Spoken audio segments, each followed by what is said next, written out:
नमस्कार, मैं हूं राजू सिंह और नो पॉलिटिक्स के एक और एपिसोड में आप सभी का स्वागत है। सबसे पहले सभी सनातनी हिंदुओं को भगवान परशुराम जी के जन्मोत्सव पर बहुत बहुत बधाई और साथ साथ अक्षय तृतीया पर भी सभी सनातनियों को एक साथ बधाई।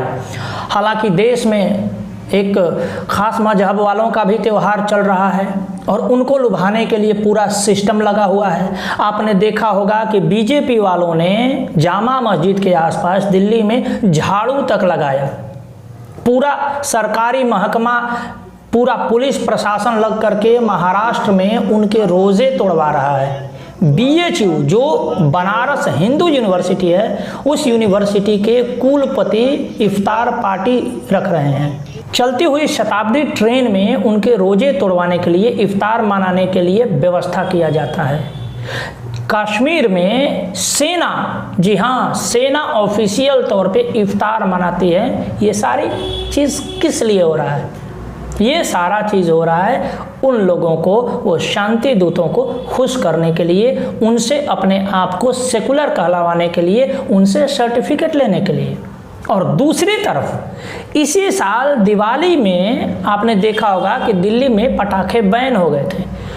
उस बैन को न मानते हुए कुछ लोगों ने पटाखे फोड़े थे। उसके एवज में 281 लोगों को वही दिल्ली की पुलिस अरेस्ट करती है। होलिका दहन के बीच में जलती हुई होलिका को पानी डालकर दिल्ली की पुलिस बुझा देती है। और बिहार के मुंगेर में एक 18 वर्षीय नवयुवक को बिहार की पुलिस गोली मारकर मौत के घाट उतार देती है, और वो भी दुर्गा पूजा विसर्जन में। तो आप अंदाजा लगाइए कि इस देश में माइनॉरिटी कौन है, जिनके पर्व त्योहारों में पूरा सिस्टम, पूरा अमला लग जाता है उनको खुश करने के लिए। वो माइनॉरिटी हैं या जिनके त्योहारों को हमेशा सप्रेस किया जाता है, उनके प्रोसेशन पर, उनके जुलूस पर पत्थरबाजी होती है, मर्डर्स होते हैं, उनको रोकने का भरसक प्रयास किया जाता है, और जब जुलूस निकल जाता है तो उसी जुलूस में शामिल एक लड़के को मुंगेर में गोली मारी जाती है पुलिस प्रशासन द्वारा। जलती हुई जो हमारी होलिका है उनको बुझा दिया जाता है दिल्ली पुलिस द्वारा। तो ये सारी जो चीज़ें हैं ये साबित करती हैं कि इस देश में हिंदू जो है वो दोयम दर्जे का नागरिक बनकर रह गया है।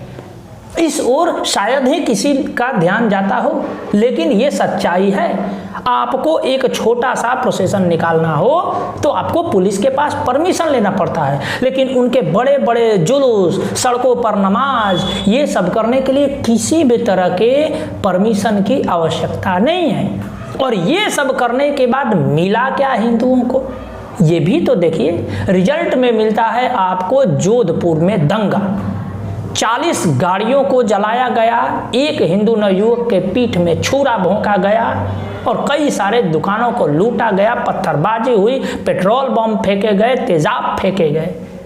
और जम्मू कश्मीर के अनंतनाग में उसी सेना के ऊपर नमाज के बाद पत्थरबाजी होती है, ये सिला मिलता है। और ये एक बार की नहीं है, हर बार इनका यही पैटर्न है। लेकिन सारे सिस्टम को, अपने आप को सेकुलर दिखाने का ऐसा भूत सवार है, ऐसा भूत सवार है कि महाराष्ट्र के पुलिस कमिश्नर तक उनके रोजे तोड़वाने में शामिल हो जाते हैं। और ये सारा चीज हो रहा है वो सबका विश्वास जीतने के चक्कर में।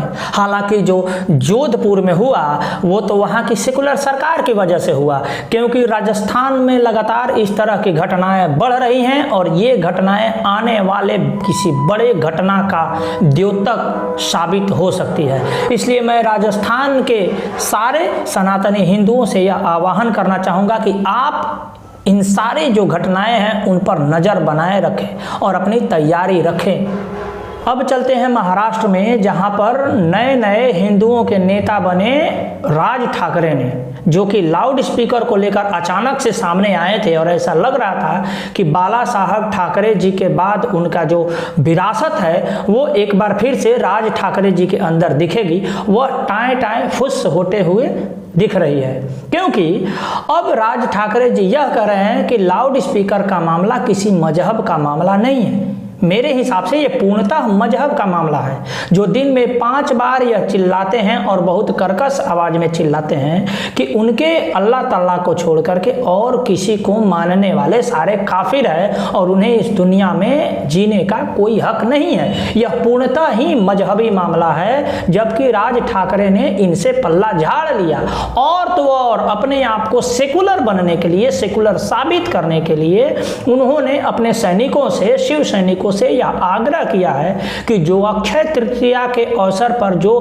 महाआरती किया जाता है पूरे महाराष्ट्र में, वो आरती न किया जाए, क्योंकि उस आरती के करने से जो पूरे हिंदुस्तान में, महाराष्ट्र में भी जो ईद मनाई जा रही है शांति प्रिय समुदाय द्वारा, उनको कोई परेशानी न हो, इसके लिए महाआरती को रुकवाने का आदेश या यूं कहें कि अपना अपील किया है राज ठाकरे ने।